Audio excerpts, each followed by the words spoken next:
शिव सत्य हैं, समर्पण हैं, त्याग हैं और परिभाषित होने से परे हैं। शास्त्रों में कहा गया है कि आत्मा त्वम गिरजामति सहचरा प्राणा शरीरम गृहम।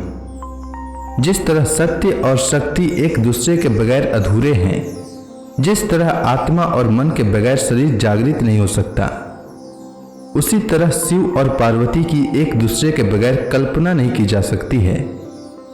प्रदोष एक ऐसा अवसर है जब मनुष्य अपने में अंतर्निहित सत्य स्वरूप शिव और ऊर्जा के रूप में विद्यमान शक्ति को एकाकार कर सकता है। ओम नमः शिवाय। शुक्रवार के दिन पड़ने वाली प्रदोष व्रत को शुक्र प्रदोष के नाम से जाना जाता है। प्रदोष व्रत को हिंदू धर्म में बहुत शुभ और महत्वपूर्ण माना जाता है। इस दिन पूरी निष्ठा से भगवान शिव की आराधना करने से जातक के सारे कष्ट दूर होते हैं और मृत्यु के बाद उसे मोक्ष की प्राप्ति होती है। पुराणों के अनुसार एक प्रदोष व्रत करने का फल 2 गायों के दान जितना होता है।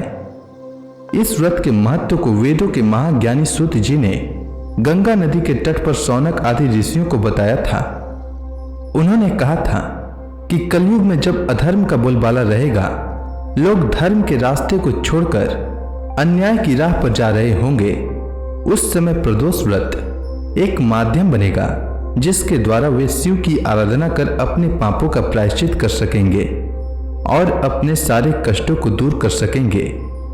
सबसे पहले इस व्रत के महत्व के बारे में भगवान शिव ने माता सती को बताया था। उसके बाद सूत जी को इस व्रत के बारे में महर्षि वेद व्यास जी ने सुनाया, जिसके बाद सूत जी ने इस व्रत की महिमा के बारे में शौनक आदि ऋषियों को बताया था। सूत जी शौनक आदि ऋषियों को शुक्र प्रदोष व्रत की कथा सुनाते हुए कहते हैं कि प्राचीन काल की बात है, एक नगर में 3 मित्र रहते थे। एक राजकुमार, दूसरा ब्राह्मण कुमार और तीसरा धनिक पुत्र। तीनों की आपस में गहरी मित्रता थी। राजकुमार व ब्राह्मण कुमार का विवाह हो चुका था, पर धनिक पुत्र का विवाह हो गया था किंतु गौना शेष था। एक दिन तीनों मित्र आपस में बैठकर स्त्रियों के विषय में चर्चा कर रहे थे। ब्राह्मण कुमार ने स्त्रियों की प्रशंसा करते हुए कहा कि जिस घर में स्त्री न हो वह घर भूतों का डेरा होता है।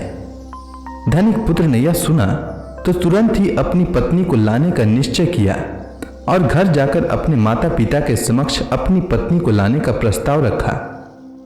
तब उसके माता पिता ने उसे समझाया कि अभी शुक्र देवता डूबे हुए हैं, ऐसे में बहू बेटियों को उनके घर से विदा करवा लाना शुभ नहीं होता। किंतु धनिक पुत्र नहीं माना और ससुराल पहुंच गया। और जब ससुराल में भी अपनी पत्नी को विदा कराकर ले जाने का प्रस्ताव रखा तो ससुराल में उसकी पत्नी के माता पिता ने भी उसे रोकने की बहुत कोशिश की, मगर उसने जिद नहीं छोड़ी। माता पिता को विवश होकर अपनी कन्या की विदाई करनी पड़ी।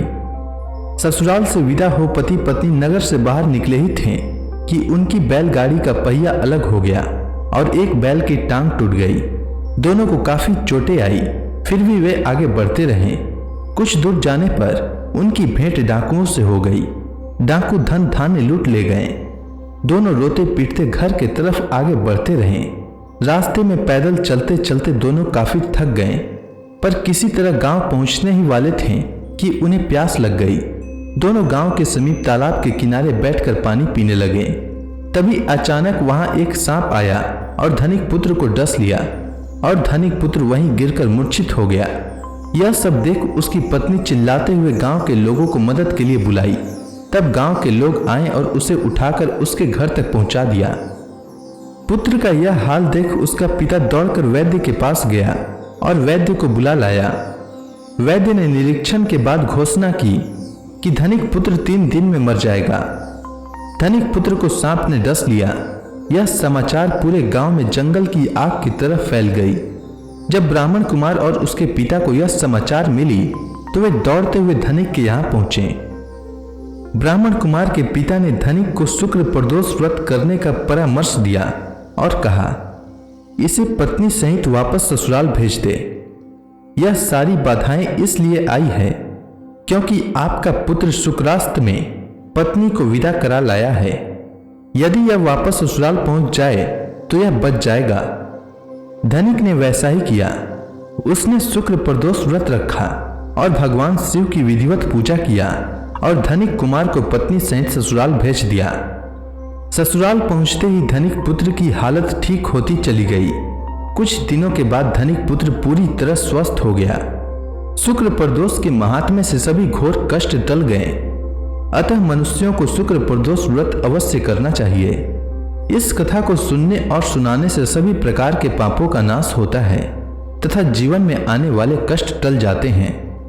तो प्रेम से बोलिए शंकर भगवान की जय, माता पार्वती की जय, गणेश भगवान की जय।